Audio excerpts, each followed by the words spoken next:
breaking news from KXAN News.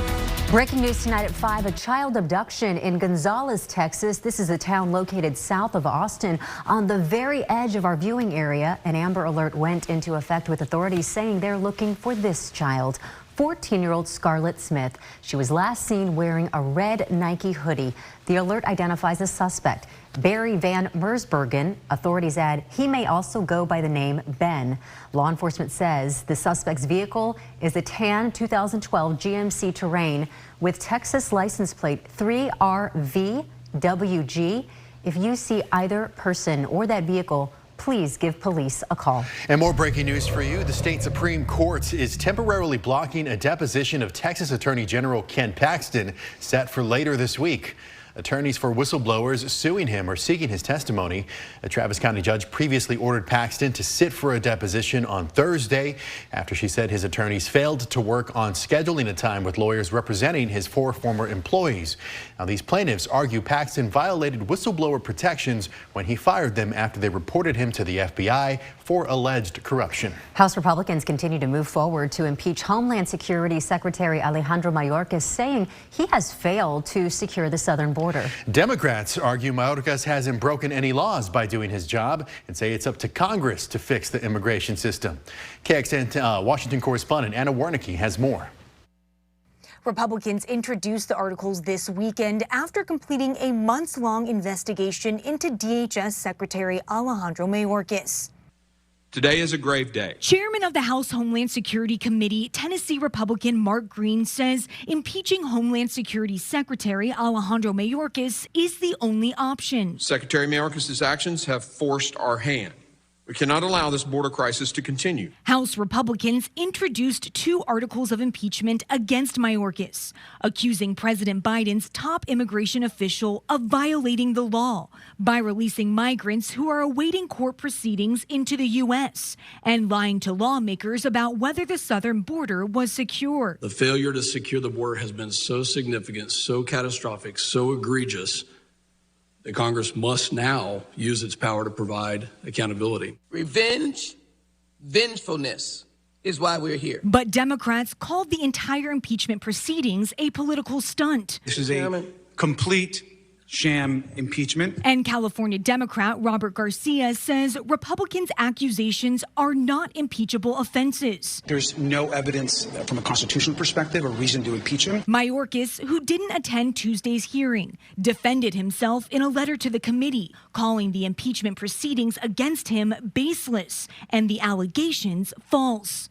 House Speaker Mike Johnson says the House will waste no time moving the impeachment forward, promising a vote on the House floor as soon as possible. For now, in Washington, I'm Anna Warnicki. Back to you. Now, Texas plans to send someone to testify in front of Congress on how what Texas is doing at the border is within its right as a state. Here on KXAN News at 6, we'll have a look at what this hearing could mean for the future of the Texas border. Just today, several migrants were rescued while trying to cross the Rio Grande into Texas. A child and 3 adults were rescued after they got swept up in the strong current. Members from the Texas Department of Public Safety were able to pull them into a boat and bring them ashore. Just hours before that, 2 men, a woman, and a toddler also nearly drowned. That child was in critical condition and had to be stabilized at the scene. Today, the Texas Supreme Court heard a challenge over a new law that bans transgender children from receiving certain health care options. It also threatens the licenses of doctors who provide them. The state argued Senate Bill 14 falls in line with the Texas legislature having the authority to regulate medicine, while the attorney representing the families of the transgender kids and the doctors say the law unconstitutionally targets them and limits their decision making. The statute is narrowly tailored to protecting children from interventions that interfere with their growth and development and have irreversible physical effects, all without proven mental health benefit. In attempting to justify Senate Bill 14 in this case, the state has disregarded widely recognized benefits of the care that Senate Bill 14 bans and the risk of doing nothing to treat gender dysphoria. Now, the timeline for when a decision will come is broad. Legal experts expect the ruling anywhere between a few weeks from now to even a few months. First warning weather with Chief Meteorologist David Yeomans. Well, another afternoon of unusual warmth for the second to last day of January. 72 in Austin, 74 in Rockdale. Most of us have been several degrees warmer than that beautiful day yesterday. This means it's a beautiful rush hour if you want to roll down the windows, or hopefully you're not stuck in traffic over the next couple of hours at all. Mostly sunny, 72 on our West Shore home cam near downtown. Not only is it sunny and warm, but the humidity is under 30%, so it feels just wonderful out there again this evening. Coming up, unfortunately, weather like this in January means allergy problems. We'll have your latest cedar count. We're also tracking the next storm and the timeline of when rain is expected this weekend. David, thanks very much. The family of a man shot in a 2021 confrontation with Austin police is filing a new complaint with Austin's Office of Police Oversight. Alex Gonzalez Jr.'s family says an Austin officer, Gabriel Gutierrez, has made what they call false statements regarding his role in that shooting. Now, the family alleges he's not fit to stand as an APD officer, but didn't specify what those false statements actually are. Officer Gutierrez was off duty in January of 2021 when he says Gonzalez cut him off in traffic and pointed a gun at him. Officer Gutierrez says he fired a shot at the car, then called for backup. Another responding officer shot and killed Gonzalez after police say he didn't respond to commands and acted in what they thought was a threatening manner. Elizabeth Gonzalez, Alex's mother, says she's not going anywhere until she and her family get some accountability from the city. I want a response from them to see what they're going to do, because I'm not going nowhere and I'm not going to disappear. That's all I want is the truth. That's it, the truth. And they can't even do that or provide the truth, and they wonder why the people of Austin don't count on them or can't call on them. Back in 2022, a Travis County grand jury declined to indict either officers involved in Gonzalez's shooting. Gonzalez's family has filed a federal civil rights suit against the city of Austin over the shooting as well. Well, in Hays County, at least half a dozen children have died of fentanyl poisoning since the summer of 2022. KXAN Sam Stark talks to a mother who lost her son to a poisoning and a new initiative she is proposing to try to save others. What Janelle and is trying to do through this project is being able to prevent those deaths, because you can't save a dead child. Janelle Rodriguez lost her son Noah to a fentanyl overdose in 2022. Since then, she's devoted her life to saving as many people as she can. It had been my goal for a while now since losing my son, put up naloxone in the community. Naloxone is the generic name for Narcan. The FDA approved the drug to reverse the effects of an opioid overdose. On Tuesday, Rodriguez convinced the Kyle Parks and Recreation Board to consider allowing her to install boxes with free Narcan in parks across Kyle. I just think it's important for easy access and I think every parent, anybody who has a teenager in their home, a child in their home, has to have it in their home. Rodriguez has the support of the sheriff's office, which wants to spread awareness about the problem in the community. It's not going to go anywhere. So if it's accessible and inexpensive, then why not, right? So that's why I'm behind Janelle and her efforts to make Hays County as safe as possible. Narcan is considered safe for anyone to use. The CDC says the drug will not harm someone if they get it and are not overdosing. If free Narcan stands were prevalent in Hays County years ago, one of my really good friend's sons would still be here. In Kyle, Sam Stark, KXAN News. Now, Rodriguez says she wants to bring these boxes to every community in Hays County. Donald Trump will be showing up on Illinois ballots later this year, while the state decided to keep his name on the ticket despite efforts from some to take it off. Plus, major layoffs coming to a major shipping company. How many people are expected to lose their jobs when UPS cuts back? And U.S. officials say they have found who was partly responsible for a drone attack on a U.S. base, what they're planning to do in response. Former President Trump will stay on the ballot, at least in Illinois. The state's election board decided today to keep him on the primary ballot. This comes a week before the U.S. Supreme Court hears arguments on whether his role in the January 6th attack on the U.S. Capitol disqualifies him from the presidency. The 8-member Illinois State Board, which includes 4 Republicans and 4 Democrats, made the decision in a unanimous vote, saying it didn't have the authority to determine whether Trump violated the Constitution. Dozens of cases have been filed around the country seeking to bar Trump from the presidency for insurrection. The case in Colorado is the only one that's succeeded in court. Most other courts and election officials have ducked the issue on similar grounds to Illinois. UPS says major layoffs are on the way. The company released a statement today saying it would cut about 12,000 employees due to a decline in revenue combined with rising labor costs. UPS saw a $9 billion decline in year-over-year revenues. Those 12,000 jobs are about 2.5% of the company's workforce. Employees affected will receive severance packages and outplacement assistance. On an earnings call on Tuesday, the logistics giant said it was looking to cut $1 billion in costs in the fourth quarter. Now, going in depth, shipping is not the only industry facing some major setbacks. Earlier this month, Microsoft laid off 1,900 people in its gaming division. Amazon let go of hundreds from their Prime Video and MGM Studios arm, and Google says it cut jobs across the company to push for efficiency. Now, that's better than last January, where around 90,000 people lost their jobs across hundreds of companies. The U.S. will respond to a drone attack in Jordan that killed 3 Americans. What the president says the U.S. will do and who he says bears part of the blame. And today, even warmer than yesterday. Matter of fact, a high of 76 in town and 74 at the airport, our warmest day in nearly 2 weeks. We'll look ahead into February when we come back in First Warning Weather. President Biden says he has made a decision on how to respond to the drone attack that killed 3 U.S. soldiers in Jordan. U.S. officials say Iranian-backed militants are responsible, and a growing number of U.S. lawmakers are calling on the White House to respond more forcefully to Iran. NBC's Alice Barr reports.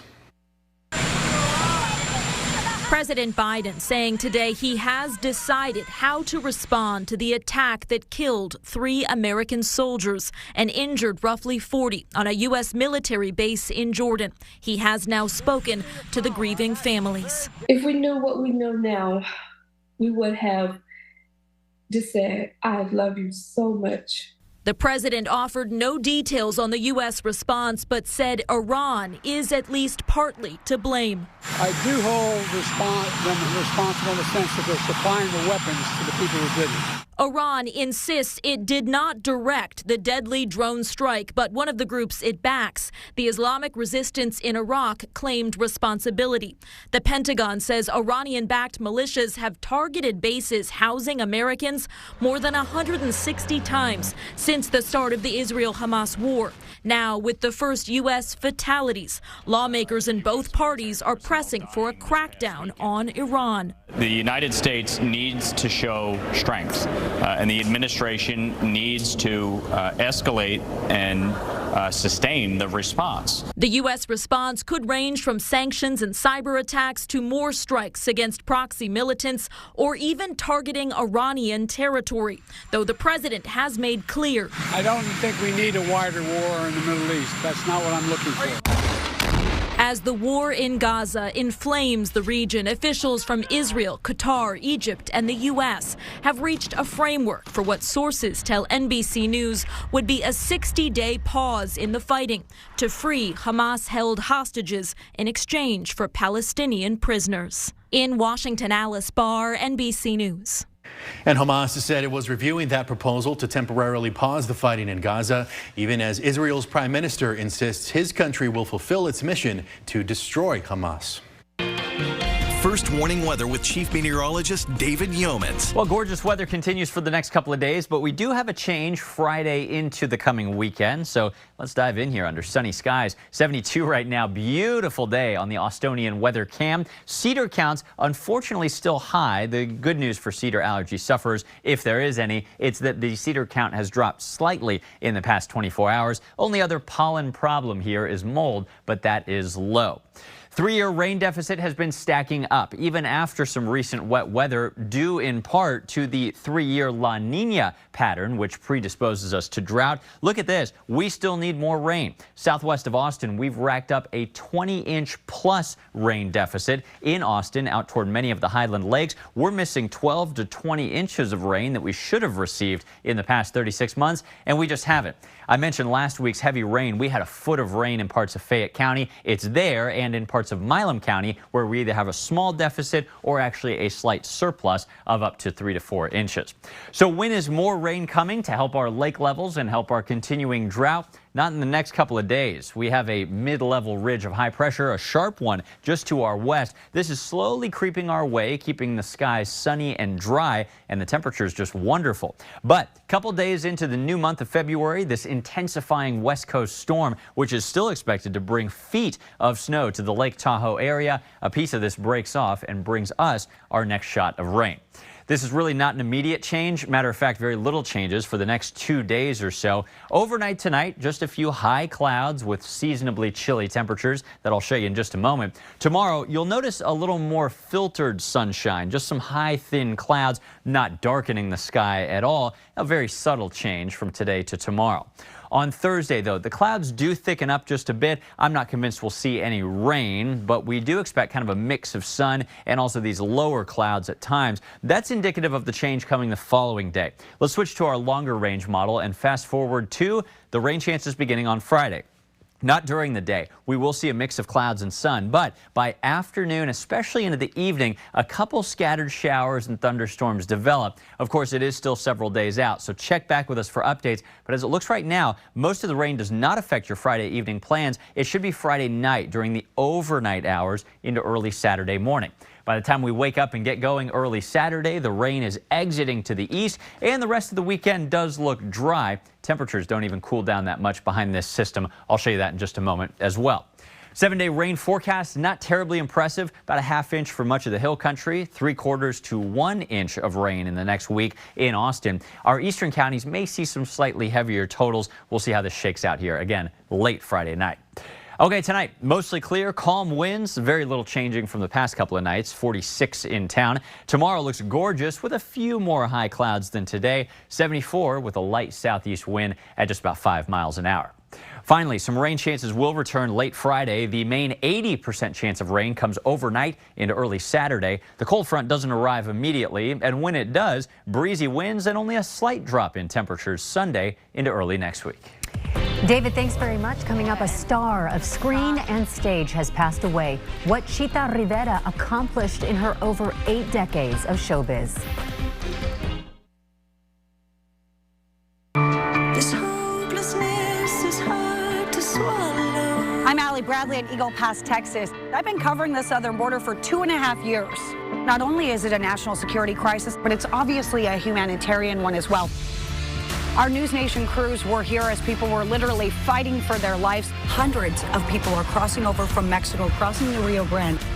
It's important for News Nation to be showing you exactly what's happening in real time. To find News Nation, go to joinnn.com.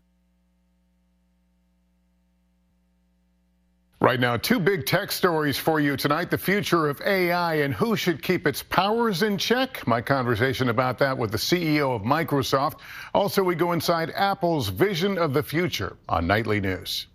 Legendary Broadway performer Chita Rivera, star of West Side Story, Chicago, and Kiss of the Spider-Woman, has died. Born in Washington, D.C., she was nominated numerous times for a Tony and won twice for The Rink. Rivera was the first Hispanic woman to receive the Kennedy Center Award and also received a Tony Lifetime Achievement Award and a Presidential Medal of Freedom. She is survived by her daughter and her 3 siblings, along with her many nieces and nephews. She was 91 years old.